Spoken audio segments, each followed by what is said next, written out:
Manalangin tayo.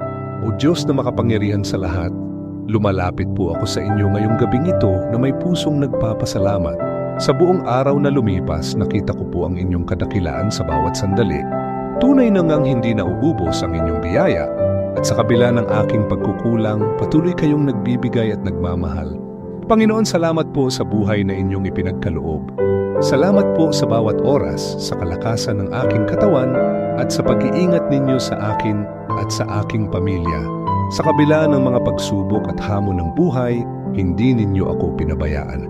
Patawarin mo po ako, O Diyos, sa aking mga pagkukulang. Sa mga pagkakataong hindi kita naalala, sa mga sandaling mas pinili kong umasa sa aking sariling kakayahan kaysa sa inyong walang hanggang karunungan. Patawarin mo po ako kung minsan ay nag-alinlangan ako sa inyong plano, kung may mga pagkakataong nanghina ang aking pananampalataya.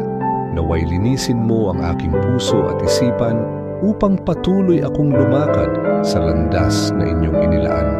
Panginoon, hindi ko man laging nauunawaan ang inyong mga plano, ngunit naniniwala ako na ang inyong biyaya ay sapat at walang hanggan. Sa bawat pagsubok may kalakip na aral at pagpapala. Sa bawat paghihirap may liwanag na nagmumula sa inyo. Kaya't buong puso akong nagpapasalamat at nagpupuri sa inyo, O Diyos. Kayo ang aking kanlungan, aking sandigan at aking tagapagligtas. Sa inyo ko itinataas ang lahat ng papuri at pasasalamat, ngayon at magpakailanman. Amen.